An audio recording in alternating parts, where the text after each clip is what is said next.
Hare Krishna. Again, welcome to the Sunday feast on this very beautiful, warm Sunday afternoon. So, very, very happy to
Srila Prabhupada has been the unconditional person to pave the road back home, back to Godhead for millions of us. So, again, I'll just dedicate the short presentation to understanding the mood, the mission, and the gifts that have been given to us by Srila Prabhupada, so that we can immerse in what he came here to give us and what is it about Krishna consciousness that attracted millions of people all over the globe. This is very important for us. And again, some portions of this presentation could be a little heavy because it's the mood of Srila Prabhupada. I will not be doing justice to just water it down to something that I would want to speak just for. Prabhupada was never a people pleaser. He wanted to give something which was so deep, so profound that he said, I don't care even if I don't get a number of followers. I don't want 1,000,000 stars. I want one moon, right? So in that mood, we'll just present a couple of things about Srila Prabhupada. And I'm just looking at this picture up here. It said that the spiritual world is our eternal home. Sukadev Goswami is describing in the Srimad Bhagavatam. He says, Ittam satam brahma sukhanubhutya dasyam gatanam paradaivatena mayashritanam naradanakena. Mayashritanam naradanakena ittam vijibhra skrita punya punja. Sakam vijidha krita punya punja. How fortunate are the wonderful cowherd boys who are playing on the pasture grounds of Vrindavan, the gopis of Vrindavan, the eternal associates of Sri Krishna in the spiritual world, where every word is a song, every step is a dance. That is our eternal abode. But he mentions that very unfortunate is the position of those living entities who have forgotten Krishna and Mayashritanam, who have taken the ashraya of Maya. Naradanakena, those living entities who are in this prison house of material world. So for those who are in the prison house of this material world, what is the solution to go back home, back to Godhead? Right? So that is what Srila Prabhupada came to give. So we might all have seen some videos, clips, movies, or series of prison break, right? To break out of a prison. So can anybody say what is it that is needed for someone to break out of the prison? Courage, right? The desire and the courage. I want to go out of this place. Right? If you don't have that courage, if it's not so strong, you can find millions of reasons why it is impossible, right, to get out of this. Courage. Anything else? Tools. Tools, right? Yes. Without tools, without a key, without something to open those doors, open those barricades, right? It's impossible to get out. the actual desire to get out. The actual desire to get out. The desire should be strong enough. Yes, we will talk about the desire. Yes. And also to, yes, connections. You need to have the right connections. Yes. You need to always have a team, right? You alone can't perform it. So you need a team with whom you can actually break out of the prison house. And a way to remove these shackles through different tools. Yes. So now in the next 40 minutes, we will discuss how everything that Srila Prabhupada has given exactly parallels this. And just like you need a map of the prison house, right? We can see that this logo here is a map, and we'll start deciphering this logo. Right? It is not intuitive by seeing it, but as you read through the lines, read between the lines, and see the mood in which Prabhupada has presented this, we can see how the path back home to Godhead has been presented by Srila Prabhupada. And this was the year of 1944. Prabhupada's spiritual master had departed from this world, having given a very grave instruction to Srila Prabhupada to spread Krishna consciousness, the mercy of Chaitanya Mahaprabhu in the Western worlds, to preach in English and to bring forth this message for those people in this material world who have forgotten the essence of life. And Prabhupada is sitting in his room, in his house in Calcutta. And that was the time of the Second World War. And the Japanese aeroplanes are bombing the city. A national red alert has been called. And here is Srila Prabhupada with a pen and paper in his hand. Black pen, white paper. And he is designing this logo to print the book or this newspaper of Back to Godhead, this magazine of Back to Godhead. And at that point in Calcutta, all the supplies were rationed. Paper was not available because it was a red alert time, and Prabhupada is writing. Prabhupada is saying, this material world, there will be one problem or another. There's the war, there may be a pandemic, there will be recession. It is always subjected to change. This body that the people are in are also changing. The circumstances, the situations, everything changes in this world. But the unchanging person within the body actually has to have a spiritual revolution within. And this revolution is so urgent, it cannot wait for anything. And in that mood, Srila Prabhupada is trying to perform some activity to save the world by publishing, writing, printing, and personally distributing this book, this magazine of Back to Godhead. He says, Durlabam Manusham Dehinam Kshana Bhangura. Because after going through millions of life forms, we have gotten this human form of life. Dehinam Kshana Bhangura. In one instance, everything can go away. So this human life needs to be used for the highest benediction, which is to realize the essence and get to eternal happiness. And here Srila Prabhupada is printing this logo of Back to Godhead. And you can see here in the bottom right are people in this dark age of Kali. And in the top left are actually three keys to get out of this. And the most prominent one is Sri Chaitanya Mahaprabhu, his presence out there. It's described in Chaitanya Mangala that when Narad Muni also had darshan of the advent of Kali Yuga, the people were just like this, in the dark snake of Kali had bitten the people. And he, Narad Muni, is chanting, Narada Muni Bhaje Rabina Radhika Ramana Name. He's chanting the names of Radha and Krishna, singing his glories, but nobody is responding. Right? We can see in the Kirtan, there is call and there is a response. Right? Everyone is just so immersed in satisfying their belly and genitals. They're so immersed in the bodily conception of life. They're so immersed in lust, anger, greed, pride, illusion, in the material aspects of life, struggling but not having any desire to immerse themselves in Krishna consciousness. And so, as he goes to see Krishna, who was in Dwaraka with Rukmini, there is another scene where Rukmini is holding on to her beloved Krishna's lotus feet, and there are tears of love flowing from Rukmini's eyes. And when Krishna asks Rukmini, why, my dear wife, are you shedding these tears? Rukmini tells him that Oh my Lord, you don't understand the mercy. You don't understand the nectarian lotus feet of yours, which are hankered by all the devatas, which are hankered by Mother Lakshmi herself, and the topmost of your devotee, Srimati Radharani. Anaya Radhito Nunam Bhagavan Hare Ishwaraha, the Supreme Lord, His most dear devotee Srimati Radharani, and the love that your devotees headed by Radharani feel for you can only be experienced if you can taste the love of your devotee Srimati Radharani within your heart.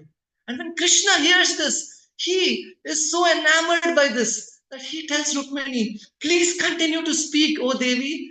I have never heard something so sweet. I also am desiring to be in the shoes of my devotee, to taste that sweetness. And when Krishna is feeling this internally, he keeps his wife, Rukmini, on his lap and he gazes at her with tears of love. And Narad Muni enters. And it's described that when Narad Muni enters, he is given arghya, worship, and he actually mentions the same thing that I feel bad for the people of this age of Kali. My Lord, you need to descend, you need to do something to pave the way back home, back to Godhead. And for the first time, Krishna, who is beautiful, darkish, bluish in complexion, Megha Ghanashama, displays the form of a Chana avatar, an avatar that had never been discussed ever before by anyone, Lord Chaitanya Mahaprabhu. And this form of the Lord was so beautiful. Tears flowing from the Lord's eyes, his eyes like a lotus petal, his nose so beautifully formed, his teeth just like a row of pearls, his hands longer than ever before, extending below his knees. His neck like that of an elephant and the chest like a lion. The Supreme Lord, in the complexion, in the mood of Srimati Radharani, began to chant, as you can see here, his own holy names, Hare Krishna, Krishna Krishna, Hare Hare, Hare Ram, Rama Rama, Hare Hare. And he arose just like that resplendent sun that you can see behind him. One day Sri Krishna Chaitanya, Nityananda, Saha Udito, they arose just like the sun and the moon together.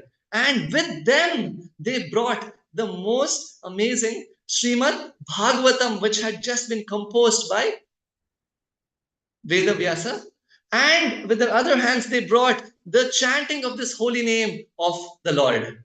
So these are the first three keys that were brought in this age of Kali. And Srila Prabhupada, as he is writing this Back to Godhead book, he moved from his place in Calcutta to Allahabad and then to Jhansi, and then he went to Delhi, and he would personally go to distribute these books, person to person to person. And he actually wrote a letter which was shared a few days ago in the Bhagavatam class by Acharya Ratna Prabhu, very, very profound. He writes to the first president of independent India, and he says that the aim of life should be to make a sincere effort to go back to Godhead.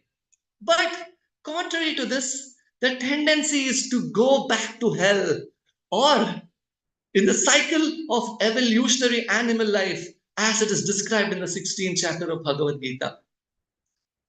He said, so believe me or not, I have gotten the clue to go back to Godhead just after leaving my present material body.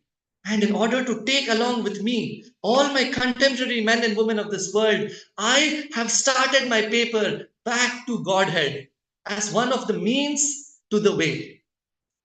And he says here, as such, I am feeling as sure as going back to Godhead as feeling without any doubt after taking my dinner that I have eaten to my satisfaction. So this is Prabhupada's words where he's saying it is not only just very selected few people. It can actually be possible if this is followed. Right? And actually Prabhupada was in Jhansi once. And as Prabhu said, the desire to go back, That was not there in the people, right? Desire for independence, desire for material comforts and advancements, desire to be like Westerners, so many different desires, right? So what Prabhupada did, Prabhupada had a book, Easy Journey to Other Planets. So Prabhupada presented this book, and there were a group of Indians back then in Jhansi in 1960, before Prabhupada came to the West. And one person said, Prabhupada, can I go to any planet with this? Prabhupada said, sure.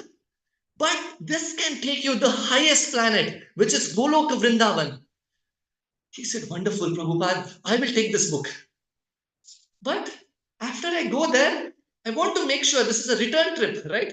I want to make sure it's a round trip. I don't want a one way. Can I come back to Jhansi? Prabhupada said, why? Yad gatva na nivartante. He said, oh, okay, then I think I'll pass. He gives it back to Srila Prabhupada. I remember first when I had one of these magazines in my hostel in Manipal, I was so excited when I first heard about this, and I was sharing this with my friends. And of course, they were laughing, and somebody picked up one of this. And after a few days, I went to their room, to their hostel room, and I asked, hey, what are you doing? And they said, we are discussing BTG. I said, oh, wow, that's very nice. They said, back to Goa.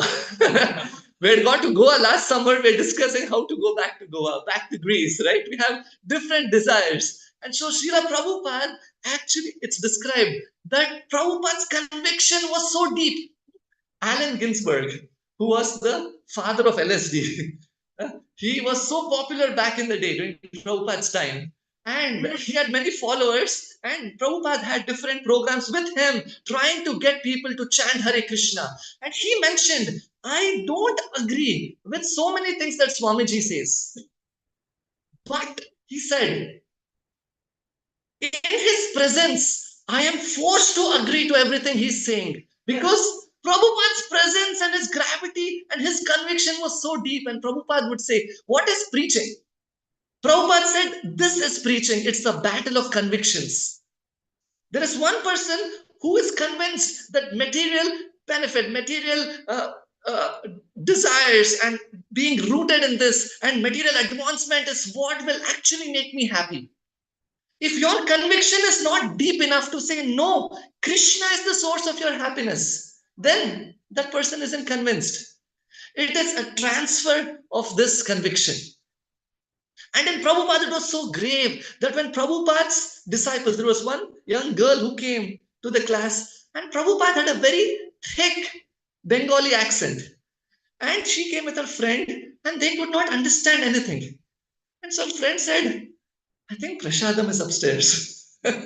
Let's go. And this girl said, yes, like you, even I cannot understand what this holy person is saying, but I can feel in my heart that what he's saying is so profound that I can never get this anywhere else. And he's discussing what is so important to me. I don't know what he's saying. I don't understand what he's saying, but I am going to sit here and listen. That was the profound impact Prabhupada had on the lives of people. If not, how is it ever possible? Prabhupada once asked, what is more important? Going back home, back to Godhead, or preaching, teaching Krishna consciousness to everyone? What do you think people said? Huh?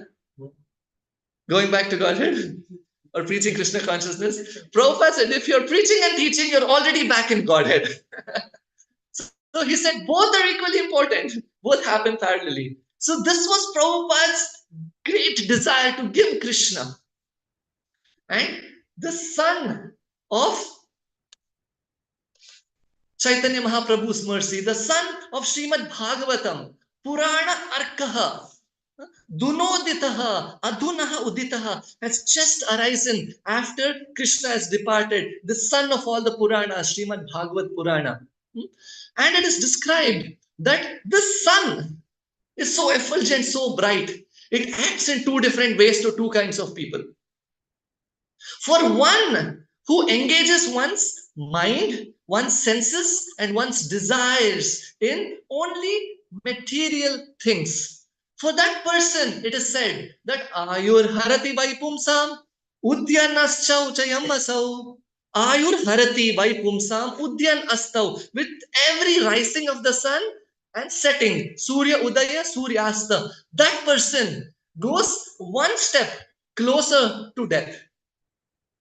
However, for that person who is using that sun-like mercy of the holy names of the Lord and the sun-like Purana of Srimad Bhagavatam, for that person, that same sun that would put a straw into the life juice of each one of us and sip one sip of our life air, with every rising and setting, that same sun, with every rising and setting, will take that person one step closer to eternal life, one step closer to eternity, one step closer to our eternal life with Sri Krishna and his associates.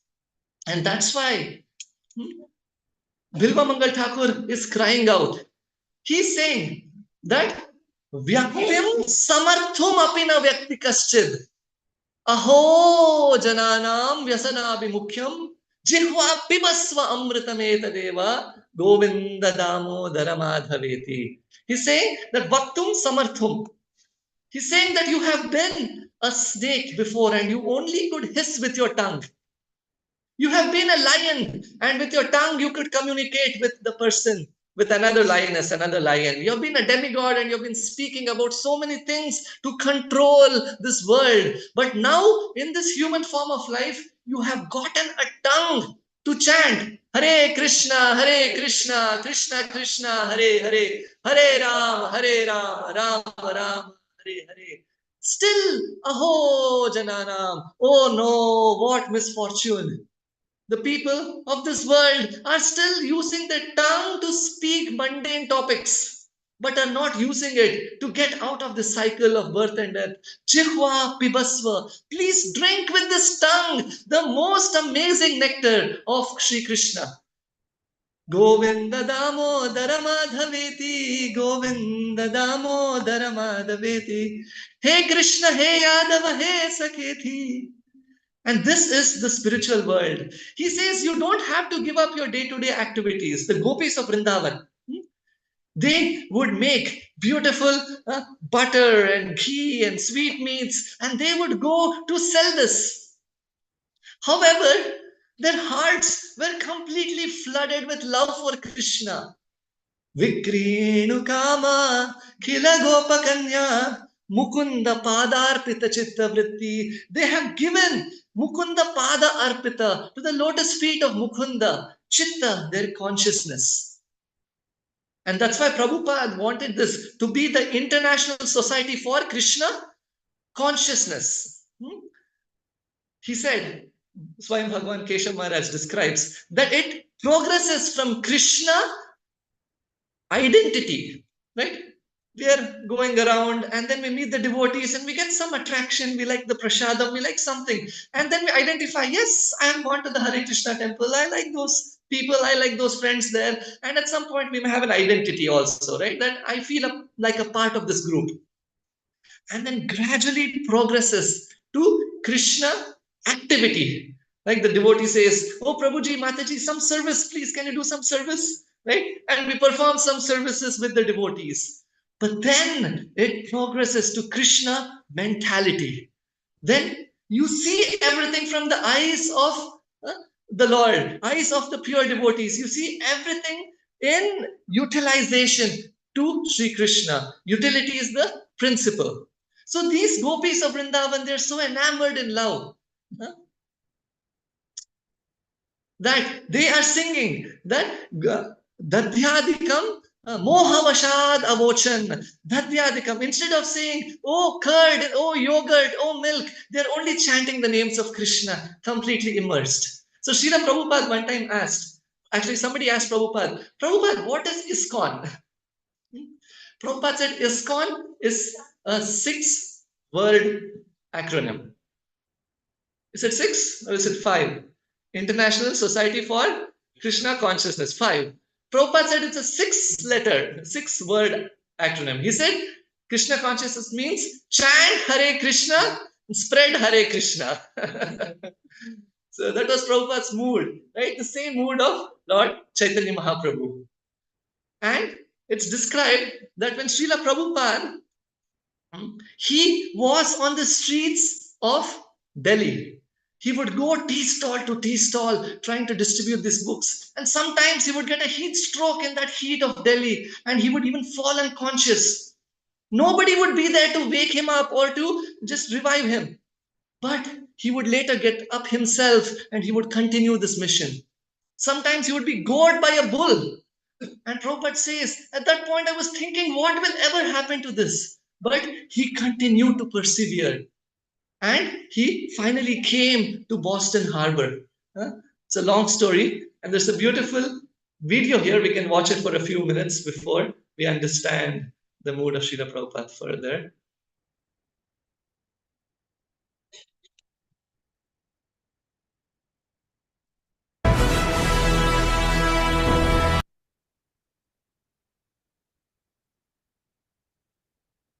Sorry, it's not my laptop.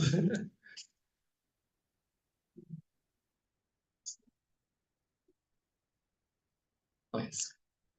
When I wrote book Srimad Bhagavatam, first tenth was finished, and I first of all published my first part of Srimad Bhagavatam. Then I published second part also.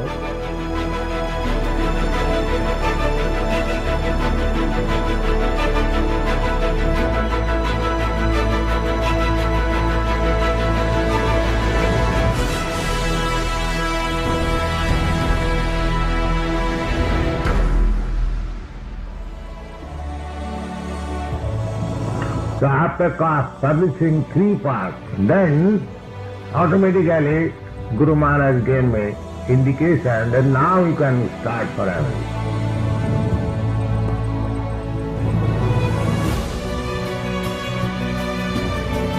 And then I decided to take up the responsibility of my Guru Maharaj.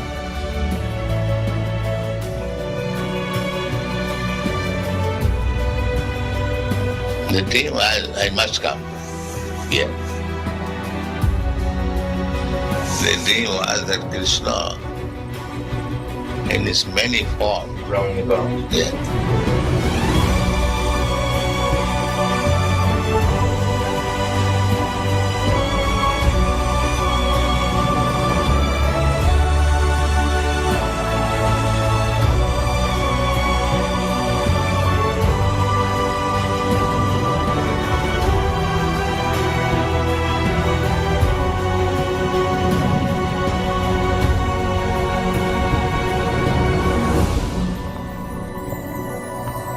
So when I was on the sea at Boston port, I was thinking that I have come here, I do not know what is the purpose.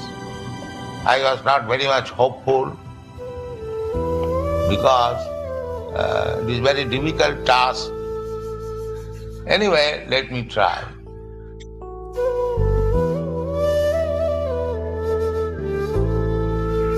I had only a few books and 40 rupees, Indian 40 rupees.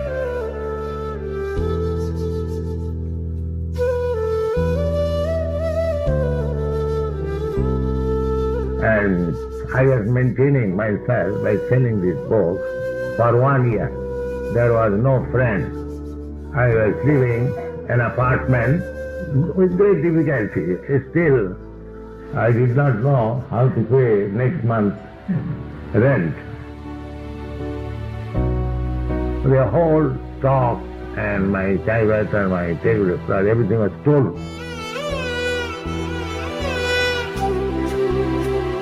In this way, I became very much depressed.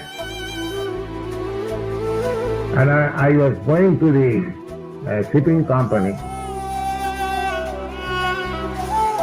when the next ship is going to India. Then I thought, let me wait for some time more, then I shall return back. But my Guru Maharaj, he wanted this. It is not that he is dead and gone. That is not spiritual understanding. Even ordinary living being, he does not die. Nahannate hannamani sari. And what to speak of such exalted, authorized personality? But I had full faith that my Guru Maharaj is with me. I never lost this faith, and this is fact.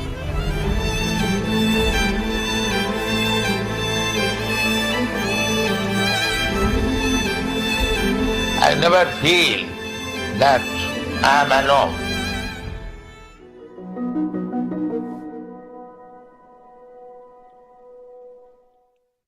Shri Prabhupada ki Jai. So in this way, Prabhupada made that journey to America, and he didn't know whether to turn left or right. And he finally arrived here. And one thing he knew, that he would never compromise on the purity of this teaching. He had full faith in the holy names of Krishna, in the mercy of his spiritual master. And he said that he had accompanied the Srimad Bhagavatam as he came here. And it's actually described that in the early days, right after all this struggle, he somehow got about 20 American boys and girls to come and take up to Krishna consciousness to some extent, to support him to some extent.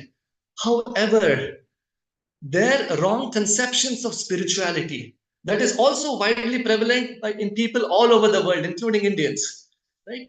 Prabhupada would speak the truth.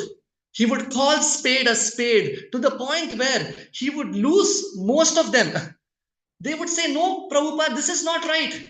And Prabhupada would convince them. And if they were not convinced, he would say, that is okay. I am not going to give any watered down philosophy just to please any of you. And 2 or 3 things that Prabhupada will talk about, that I will present for the next few minutes only. Lots can be talked about it. Is very important to cut that knot of material existence, right? Vidhyante sarva samshayaha, chidhyante hridayagantis. The hard knot in the heart to this material world, to different conceptions, is so deep that unless that gets cut, one, even if they have the key to go back home, back to Godhead, one cannot escape to get to the door. And one that Prabhupada would very profoundly talk about.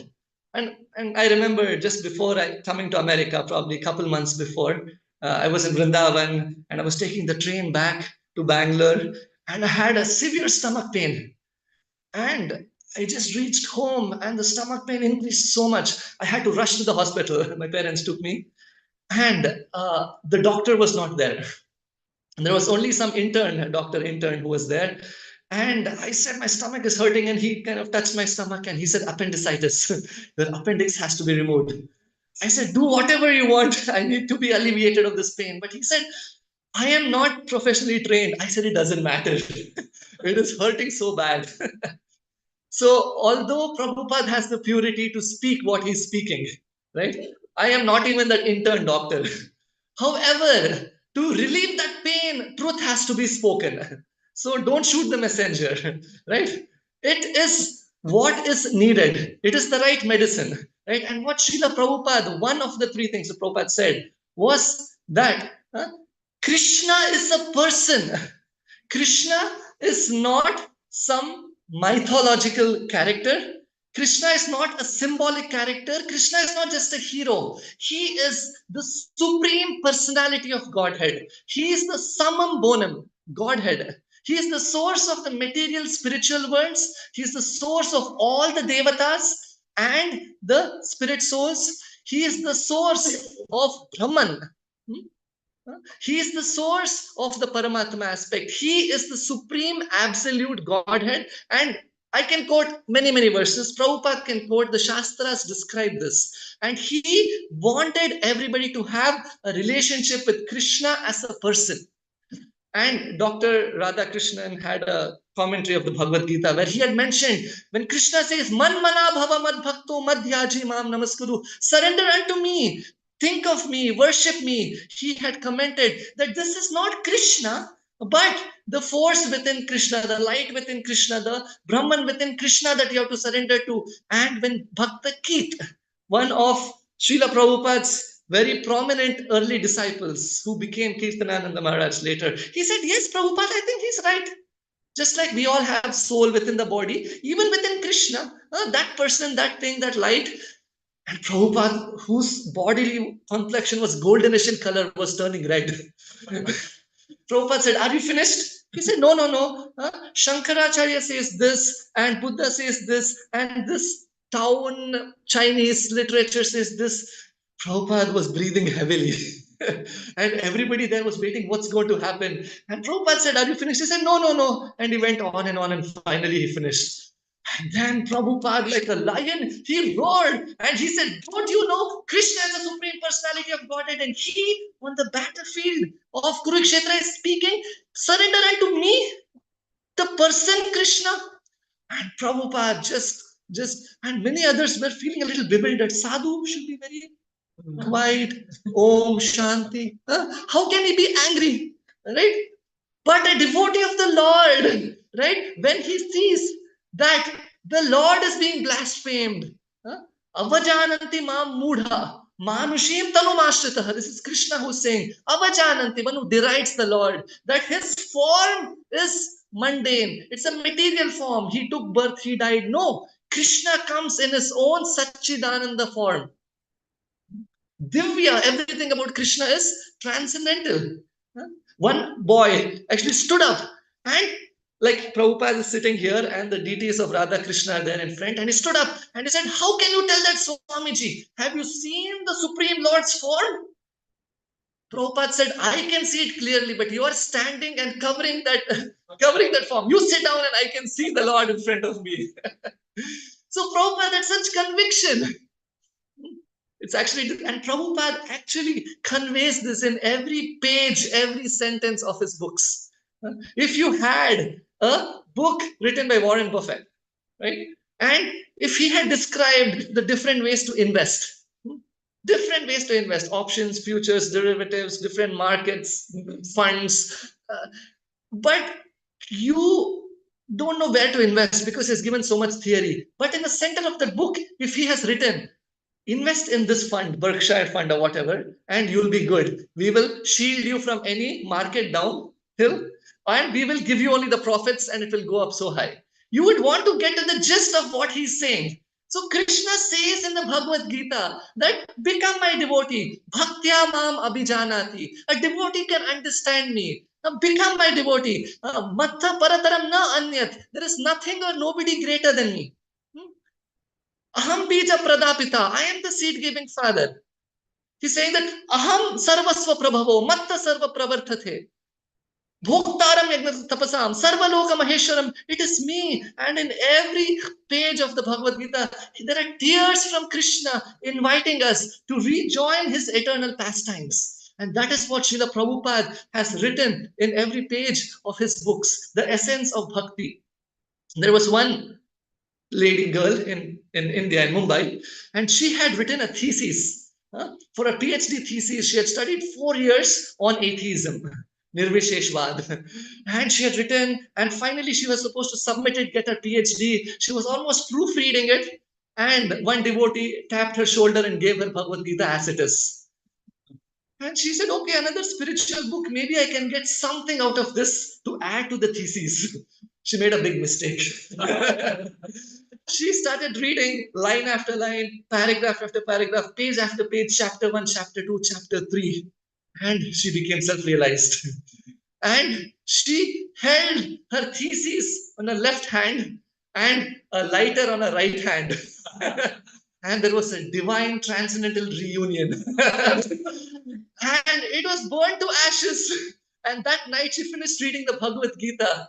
And within a very short time, she's now an initiated disciple of His Holiness Radhanath Swami Maharaj.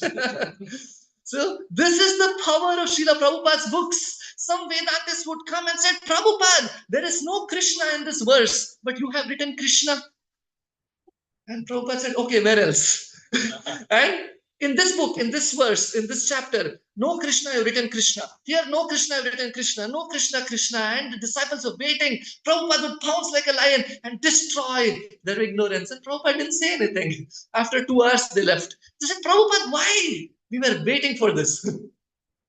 And Prabhupada said that poor person would never chant Krishna's holy names. He's chanting so nicely. Why do I ever want to stop him from chanting? So Prabhupada's mood was so merciful. But sometimes his disciples would get very graphic. Or sometimes Prabhupada would let his disciples speak. And one of his disciples who was very fired up, he mentioned, food that is not offered to Krishna is stool.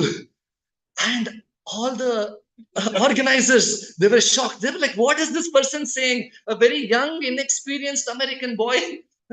He's saying something like this. And they said, yeah, hamara program. We will complain. Acha beta, complain karenge to Prabhupada. And they went to Prabhupada and said, Prabhupada, look at your inexperienced disciples. They're speaking such inappropriate things. And Prabhupada said, kya bola? Aise? Okay, call him. That organizers called this boy, young sannyasi, and they went out. They said, now you're done for. And Prabhupada said, what did you say? He said, Prabhupada, food should be offered to Krishna. Actually, Krishna says in the Bhagavad Gita, Yagna? Sistasana santo, muchyante salva kilbishay, bhunjante aghamam papa. Anyone who's eating food just for one's own material desires, for one's own body, for one's own tongue, is eating papa, is eating sin. If it's not offered to Krishna. Yes, he says that. But when Prabhupada heard this, Prabhupada said, what did you say again? And he gave that graphic example. And Prabhupada said, very nice. Can I use this example? Actually, my grandfather, when he first read the Srimad Bhagavatam many years back, so in early 2000s, he said, I like everything Prabhupada is saying, but Prabhupada is using very graphic, very strong words. Prabhupada would say, I didn't use these words. Krishna is using these words. I am just repeating. I am a representative of Krishna. So Prabhupada's mood, Prabhupada's desire was that somehow or the other, let one person hear this message and take up to Krishna consciousness 100%. And in that mood, Srila Prabhupada presented this. And Prabhupada also did mention this, that we all worship all devatas. We all love all the devatas. We respect them so much. But our desire is to help them make us a devotee of the Lord. It is impossible to please and worship every devata. Do you know how many devatas are there? In 330 million or 33 crore. So if one worships one devata every day of the year, every day of one's life, still one will hardly be able to cover 0.5%, not even that. So Prabhupada would describe that yatha taror moola nisechanena trattanti tatskanda bhujopashaka pranapaharasya thendriyanam tathapi sarvahanam achyutejya. When we water the root of the tree, automatically the leaves, twigs, branches, everybody becomes very satisfied. Similarly, when you worship Krishna, surrender unto Krishna, then all the devatas would be so pleased. Whenever a devotee goes to the devata, the desire is to give us the highest benediction. And the highest benediction is what they are following, being wonderful representatives, controllers of the Supreme Lord. So if one thinks that all the devatas, I remember as a little boy, I would take a bath, have a towel around me, I would come to the little Garbhagudi of our house, and we would have all the different devatas. And my mother would ask me, who's your favorite you can pick? And I picked Krishna, my brother picked somebody else, right? However, it is described that all of these devatas are parts and parcels of the Supreme Lord. They are jivatmas like you and me. In one breath of Mahavishnu, there are unlimited universes, Brahmandas. And in each Brahmanda, Brahma lives for 100 of his years. In each day of Brahma in this 100 years, Brahma has 1,000 yuga cycles and 14 manus. In each manvantara, there are so many living entities who take on different positions of controllership. Yam Brahma Varunendra Rudra Marutah Stunvanti Nivestavaihi Vedai Sanga Padakramopanishade Gayantiyam Samagaha. And they have certain powers to Sri Radha Gopinana Vallabha ki Jai, to benedict us. So the Supreme Lord is Sri Krishna, and we have respect and worship all the living entities in the mood to serve Krishna ultimately. So in that mood, Prabhupada would give us the right knowledge to approach what it is meant to be, to go back home, back to Godhead. And I'll finish in the next couple minutes. So Prabhupada would be so fearless. Once Prabhupada went to a radio station in London, and the people had warned Prabhupada, this host, this RJ, destroys anybody who comes to him. So I recommend you don't go. Prabhupada said, what can he destroy? Let me see. And when Prabhupada came to him in London, this RJ asked Prabhupada, why did you come here to London to preach? You rather go to hell to preach. There was pin drop silence. Nobody dares speak to Prabhupada like this. Prabhupada, you go to hell to preach. Prabhupada said, what do you think your London is? And he was shocked. Nobody had ever responded like this to him. He said, but Prabhupada, London is so beautiful. There is so much greenery. Prabhupada said, yes, it is green hell. And when Prabhupada destroyed him so much, he had nothing to say. And so Prabhupada took pity on him. And Prabhupada said, no, but you Britishers have very nicely made a very beautiful civilization here, even though the condition is hellish. So Prabhupada would know how to preach, whom to preach, and in what way to present Krishna consciousness. There was one lady, she had mentioned that I will never take up to chanting Hare Krishna. But the devotee somehow had convinced her to come to Mayapur. She had come to Mayapur, she had darshan of Panchatattva, and somehow at that time Prabhupada was present there. And she went to Prabhupada in her mind. She was like, I will never take this up ever. And Prabhupada saw her. Prabhupada said, do you like sweets? She said, yes, Prabhupada. Rasgulla? She said, yes, very much. And Prabhupada told the devotees, please go and get the wonderful Rasgulla offerings to Radha Madhav. And they brought it to her, and Prabhupada offered it personally with his own hands. And she took it and she started chewing on it. There is rasgullas, ras all over her. She ate it, and Prabhupada gave her one more and one more. And Prabhupada said, did you like it? She said, yes, very much. Prabhupada said, the holy names of Krishna are more sweet than this rasgulla. Right now you're jaundiced and you cannot taste it. Please trust me. Take to this and you will enjoy much, much, much more than what I have presented here as this rasgulla. And she took it up. When a person would go, like Prabhupada saw one French old person who was going to the casino, and Prabhupada actually shed tears for him. And the devotees would ask, why Srila Prabhupada? Prabhupada said that this person is an eternal servant of Krishna, but he has forgotten that. And he is going and uselessly wasting his senses in so many things which will never fulfill his desires. And Prabhupada had so much compassion, so much mercy. I was speaking personally to Radharaman Prabhu when I was living in Detroit, ISKCON temple. He was an elderly African-American person. Even till his ripe old age of the 70s, he would serve.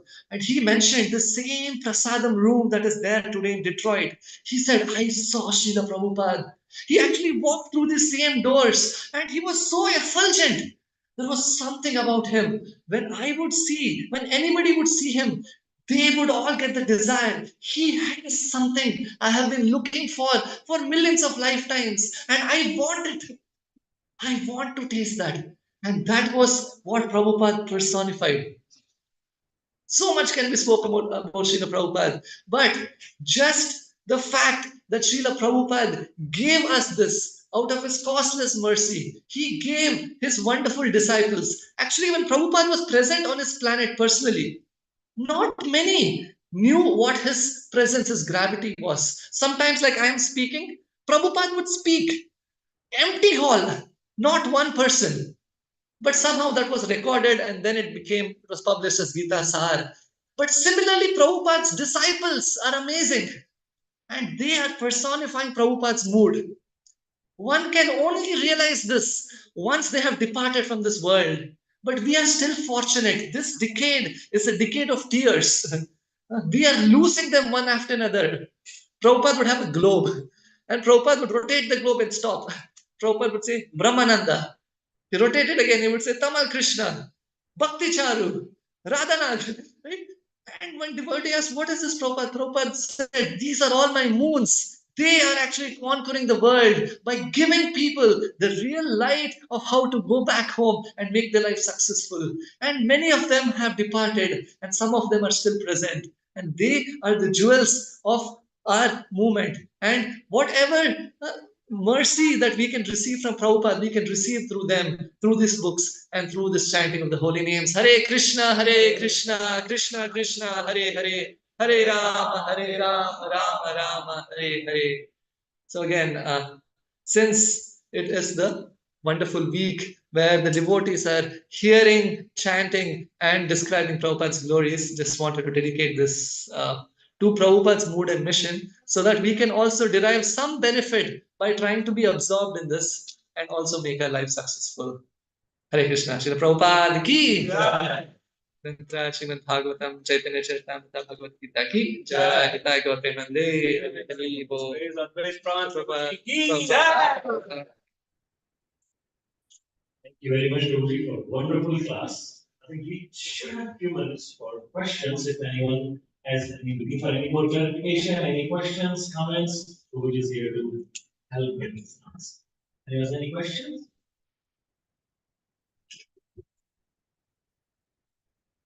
So, thank you very much, Prabhuji.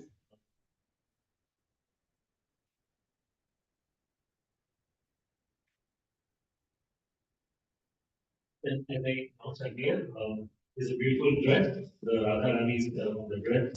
So if anyone's heart desire, one but Rani, please come.